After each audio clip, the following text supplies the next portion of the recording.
What is going on, fellow Wastelanders? Shock Radio here. Welcome to the channel, bringing you a quick video, kind of a wrap-up of the Next Step Battle Pass. I'm on the test server here, and I have access to the crafting recipes, all that good stuff. We can actually test out some builds and things like that. I plan on streaming tomorrow. I might do a members-only live stream tonight on YouTube, subscriber-only on Twitch, just so you guys can ask questions before our main live stream tomorrow. Just like the hover nerf, the porcupine nerf, we can test out various weapons and try to figure out what buffs and nerfs actually went through with this patch. So I might stream tonight, but I'll definitely be streaming tomorrow, so stay tuned for that, guys. In this battle pass, the rewards here, you're gonna get a walker there. You get some pretty awesome parts, a lot of shoot through parts, like these right radiator bonnets are 90% shoot through, so very, very nice. More shoot through, awesome. They replaced the lighters with the bearings, you guys will notice. These robotic legs, which you can really only have like 2 on here. The cabin power, minus 40% on there. Yeah, they're pretty fast, 80 kilometers an hour if you use a light cabin for these here flamingo legs. No perks for these guys, the special variant. 15% blast resistant, 20% ram, 30% melee resistance. So if you're planning on just ramming these legs off, it might be a little bit more difficult with the resistance. Durability 1320 for these fuse guys. So what's that, like 1100 durability for the base version or so. This part's pretty cool. I feel like I have to show this guy off. It has the resistance modifiers on the front there. You get 60% bullet resistance, 75% resistance to blast. You have 50% resistance to thermal damage, 50% resistance to energy damage, and 50% cryogenic resistance there on that. We are getting free recipe, guys, to craft these legs, and we'll go over the recipes in the battle pass in a moment here. So there are some free recipes for you guys to take advantage of, so get involved in the new modes and all that good stuff. Oh look, even these work pieces are free, guys. Look, free. The recipe's free for the Tengu robotic leg. You don't have to buy the battle pass to get the recipe. That's insanely awesome.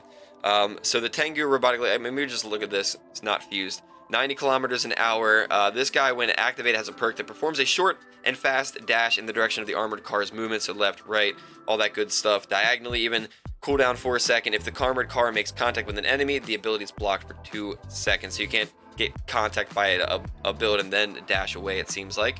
So a lot of these battle walker parts are going to have bullet resistance and blast resistance, it looks like. It does come with a very nice garage, by the way, which I don't have access here, but they did show it off in the devs live stream, which you guys can find if you want to go back and look at the devs live stream. I did live stream the devs live stream. Good stuff. Next page, we get some more legs. These are the heavy scavengers legs that do a jump for a short time in the air, cooldown 4 seconds before you can do it again. They go 70 kilometers an hour. Again, we're having that 25% blast, 20% ram, 20% melee resistance on these here legs. A new bumper part, 182 durability, 363 plow blade. So the new module, guys, and it looks like the recipe is free if you guys want to craft these. Again, this is awesome. It seems like they did unlock a portion of this for free players. I believe all the other battle passes, even the recipes, were locked behind the paywall. So this is good news. This new module, weapons will get 20% damage increase if they're connected cabin, plus 7% maximum speed. Engines plus 20% to the power of the armored car. You can only have one module on with power nodes, so you can't have an inverter and this Jackie or Amamori and the Jackie, so keep that in mind, guys. They're giving us some blueprints, all this good stuff. Now the devs have said they're trying to decrease the cost of blueprint storages or potentially give us more. Players want it. I think they're having server issues with it. I'm not really sure though. We'll find out in the future, but they said they are working on increasing blueprint storages or doing something about it, so we'll see. The new Swarm rocket launcher, I'm just going to go ahead and look at the free version here. Was pretty interesting. It goes off the radar for each rocket from a volley that hits the enemy. The damage of the next volley increases by 2.5%, and its reload speed by 3.5%. Maximum effect is achieved with 8 rockets successfully hit the target. It launches a solid volley into the air. Pretty awesome. Radar increases the range of fire. It shoots 24 rockets. Not very impressed with the durability. 331 durability, 265 mass. And the hitbox is pretty big, but this thing is actually going to be insane against Leviathans. I think it's going to be insane against Leviathans. I could be wrong, but fucking 24 rockets exploding into the side of a giant Leviathan. Yeah, that's going to be pretty deadly. The Slaughterer, here is the Slaughterer, the new Slaughterer weapon. Fire slow projectiles that fly on a ballistic trajectory. On hit, the projectile split into 6 fragments that explode within a small area. When the firing button is held down, the projectile will not split on impact and will have hit enemy. The ability to penetrate enemy parts, as well as increased accuracy and effective range. For every 2 enemy parts hit by the explosion, the damage of the next shot increases by 4%. The maximum bonus is 32%, so they're really bringing the damage here. The hitboxes were pretty nice on this too. It looks like a Helios, to be honest with you. It's like a rocket Helios, basically. So pretty cool there. What else is there? The new Omnibox cabin, the BWC Warrior Medium cabin. The first mode increases the maximum speed of the cabin by 10% and its power by 20%. Bonus damage for mode 2 accumulates during movement up to 10% after traveling more than 400 meters. Mode 2 increases the damage of all weapons by 10%. Dealing damage accumulates additional bonuses to maximum speed and power for mode 1 up to 10 to 20%. So you basically switch on and off the modes to charge one or the other. While you're moving, you're accumulating damage. While you're doing damage, you're accumulating movement, all that good stuff. So it's a pretty cool cabin too. I mean, it looks cool. It reminds me of the Founders, if I'm being honest with you. But it looks like it's Syndicate and Ravager's base, so.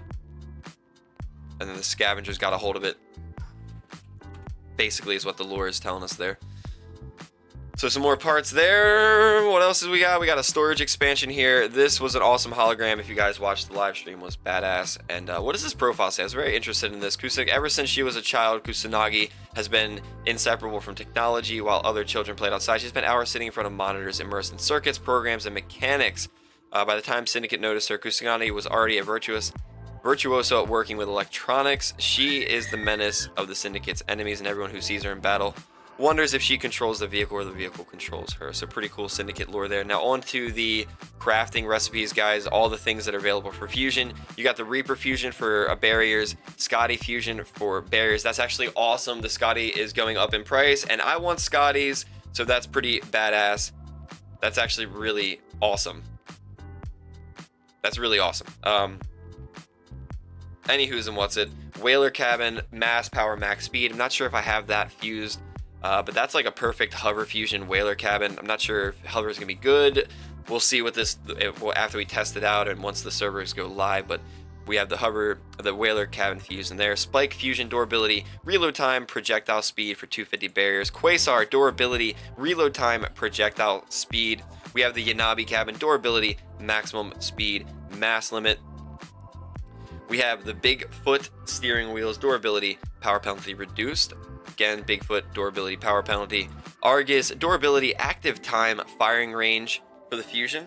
We have the AC Storm durability, damage, projectile speed.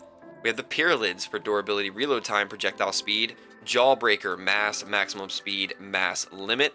The PU1 charge is going to be mass, explosion damage.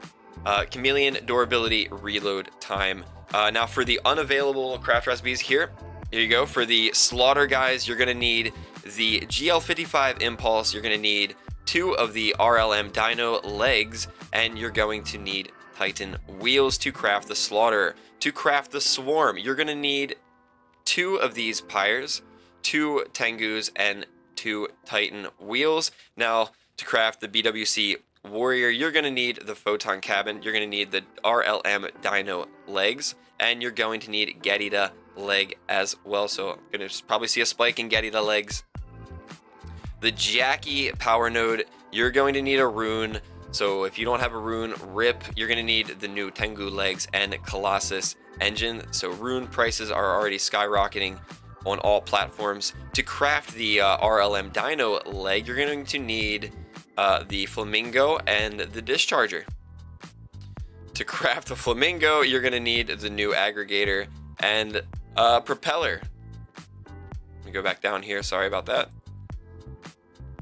So those are all the crafting recipes. Now, for some of you guys, I didn't know this, but some of this stuff is very, very much so craftable. If I want to actually craft Titan wheels, for example, you have a couple days to craft these Titan wheels. You have a few days to craft these Titan wheels. Shit, that's actually a good point to make. You have 2 days left to get as many Titan wheels as you need. For some people, I didn't realize this, but founders, you can craft array wheels, so that should keep the price of arrays down. The price of the Oculus should be nice and low for you to craft, so get your hands on the Titan wheels. Let's go back to the crafting recipes. You guys can get parts to craft these, minus the Gyarados legs. You can prepare yourself. The discharger should be craftable for most people, and the scavengers shouldn't be too bad. So yeah, just make sure you're taking advantage right now. Get yourself the Titan wheels, guys, before it's too late. That's all I have for this video. I will probably try to stream tonight on the test server. I'll definitely be live tomorrow for the test server. Helldivers has a really awesome update as well, so I really want to play Helldivers today, but I also have to be a freaking dad, so that's why I'm not really streaming right now. I'm gonna go do some dad duties, clean my house, tell my kids I love them, go take a walk around the block. I gotta pick up my kid from school later. It's gonna be a busy day. I appreciate you guys tuning in to all of my videos, supporting this channel. Thank you for what you do, and I will see you guys in the next video.